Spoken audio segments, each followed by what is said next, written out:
ito, ang ano ito, ang gandang formation ng bato. Ayan, kita niyo yan. Ang ganda niya sa taas. Ayan o, yung sa taas yan. Ang dami nagpapapicture dyan. Ayan, mga bato. Kami pamilya, papapicture. Ganda yan.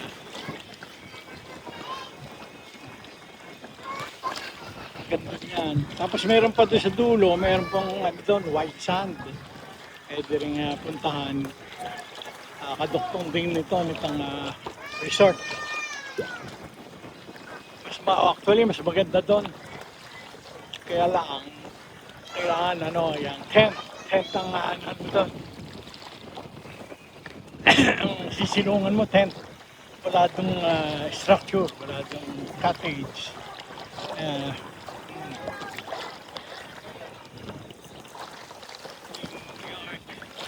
ang ganda. Ganda ng bato. Nagka-shape siya ng ganyan dahil siguro sa alon. Paghampas ng alon, mahabang panahon, ayan. Ganyan siya. Kita niya yan. Bato yan. Solid. Solid na bato yan, no? Ayan ang ano. Ayan. Nature na ito. Tignan na, dapa. Gusto ko nga subukan na ilublob sa tubig itong iPhone na to, 17 Pro Max. Tingnan natin yung durability nito at saka yung tawag dito, yung waterproof thing. Sabi nila pwede na, huwag lang masyado malalim. May certain depth na pwede siyang ilublob. May nag-tiktok doon. Ayan. Ayaw natin maka-disturb, magulo sa kanila. Yan.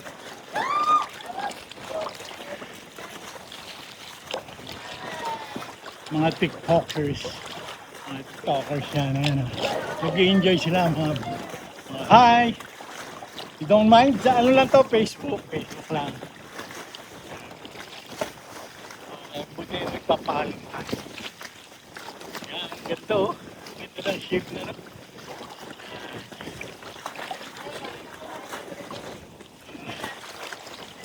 sexy na, ang ganda ng damit. Talagang they came prepared. Oh, yan, kita niyo yan. Yan. Nay, malalim na rito.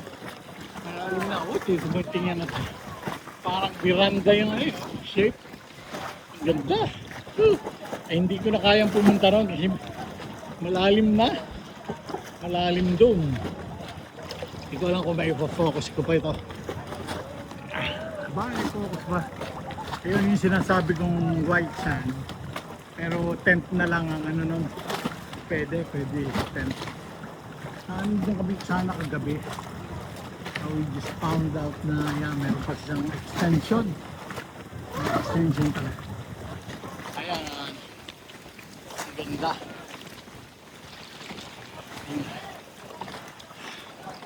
Ayan ang mga ano yan eh. Hindi ko lang kung talabay ito. Tawag dyan. Ayan. Ano na yan? Mga years na ang inabot dyan. Nakatikip na sila. Mag-iingat lang kasi matalim. Hindi ko naman tawag eh. Pero may tawag dyan. Hindi ko lang alam. I-google namin. Google namin. Ayan o. Paano ba ito? Lalayo tayo. Saganda pala yun. Saganda pala yung ayan o. Ang ganda. Mahilig ho ako sa sa nature. Kaya nakita niyo yan.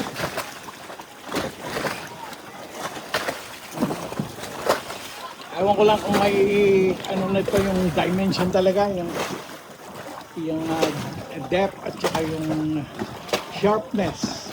Ako kung makaka-capture ng ating iPhone na yan. Kanya. Tapos yung mga ano na yan, bumabangga yan. Yan sa bato na yan. Tapos as time goes on, nagkakameron siya ng kanya-kanyang shape. Yan o. Itong isa ko, parang nag-melt na ano, pawis ng bato. Diba? Punta kayo dito sa Bulawan, para makita nyo ito. Ayan, ito pa. Pwede pala akong dito. Ayan o. Ito para akong nasa under sa ano sa terrace. Ayan o. Ayan, kita niyo yan.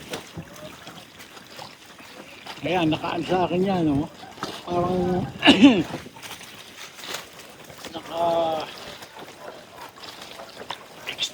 naka-extend. So pwede kang pumunta rito. Siguro, ano to eh. Siguro mga 35 feet. Yan ho, yan ang haba niya. No? So mga 35 feet ho yan na naka-extend. Ayan o, yan. Ayan. Para kang may bubong. Natural na bubong. Papakita ko sa inyo kung ano. Yan o. Ganda. Tapos may mga ano po, may mga halaman na nabuhay dyan. Oh. Vines dyan na lumaki ata. I'm not mistaken. Yan. Hindi ko alam tawag sa puno yan. Pero siyempre nag-umpisa yan sa maliit. At lumaki ng lumaki. Talagang ang nagagawa ng nature ay hindi mo kayang pantayan. All you can do is to appreciate it. Nga. Ganda. Ayun. Yan, malapit na pala ako sa Malapit na pala ako sa parang private pero hindi naman private. Yan. Papakita ko sa inyo yung side view naman ng itong yung hindi ko alam tawag dito, protruding. Yan. Ang laki nyo. Ang ganda pagka nandun ka sa ilalim na yun, parang safe na safe ka. Meron ka bubong na bato. Madami pa. Ayan. Yun. Doon, pwede ka nang mag-camp doon. Meron. Latagan mo na lang doon sa ilalim ng yung stone na yan. Pwede ka na dyan. Biro mo, ang bubong mo, bato. Tingnan natin. Focus natin. Yan o. Diba, latagan nyo lang doon sa ilalim na yan eh. May shade ka na. Ayan. Okay.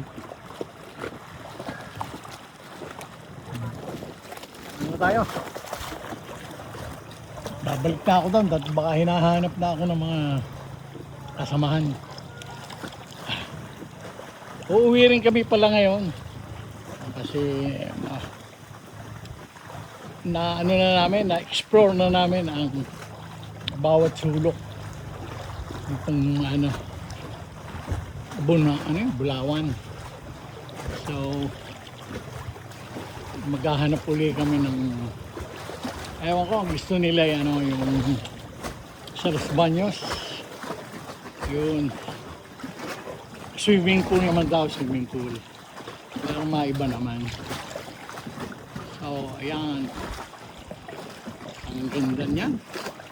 Sana makapture nitong iPhone ang yung ganda nito, natural beauty. Ayan o. Gaya nito, ayan, hindi niya parang gold siya. Ito ha, ayan, parang gold. Ayan.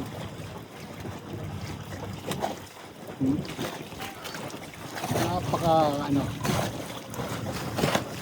parang art form na yan, form of art. Ganda. Maraming magaganda dito sa Pilipinas, hindi na kaya tayo kailangan lumabas ng bansa. Ay, ang dami pwedeng explore. Ako nga ho eh, hindi ko pa nararating ang Ilocos Sur, Ilocos Norte. Yan. Saka gusto kong balikan yung Subic. Nakarating na ako sa Subic pero gusto kong balikan Baguio. Ilang beses na tayo nakarating ng Baguio. Tapos Pangasinan, nakarating na rin tayo Bicol, nakarating na rin tayo ng Bicol. Tapos nakarating na tayo ng ano tawag dito? Cebu, then Indonesia. Indonesia labas na yan. Sila nag-enjoy sila. Tapos ano pa nga ba yung pinuntahan namin? Mindoro. Nakarating ako Mindoro. Nakarating na ako ng Romblon. Nakarating na ako ng Coron. Nakarating na ako ng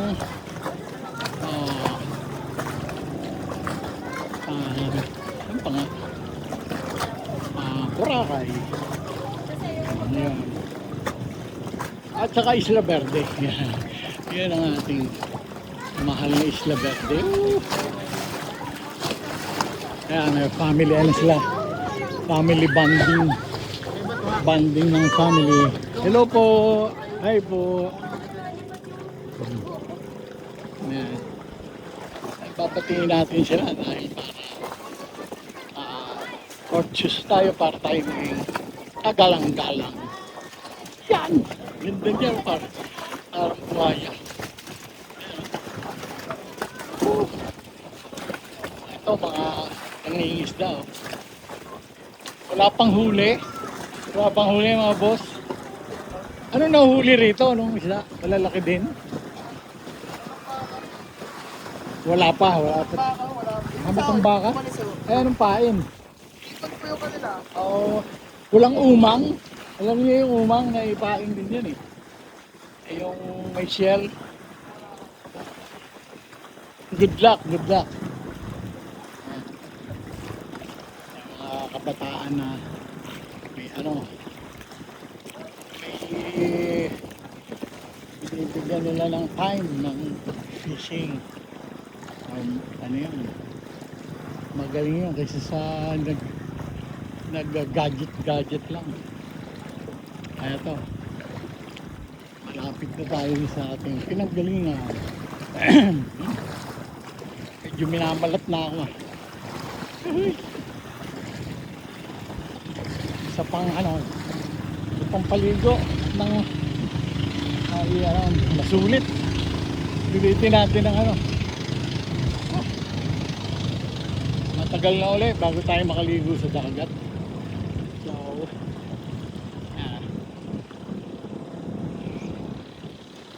yan naman, ang ganda. Ang gwapo pala ang kita. joke lang. Ayan. Ingat tayo at baka mapanublob itong ating iPhone. Hindi ko alam kung ito yung sinasabi nila na pwedeng basahin, ilubog. Yan.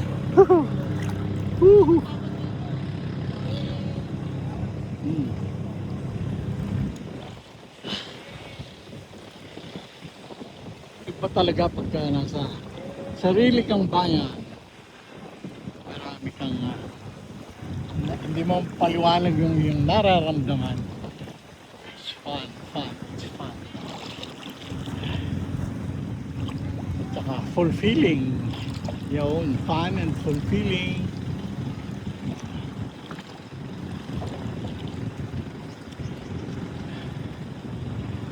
Ayan. Ano tayo? Uwi na.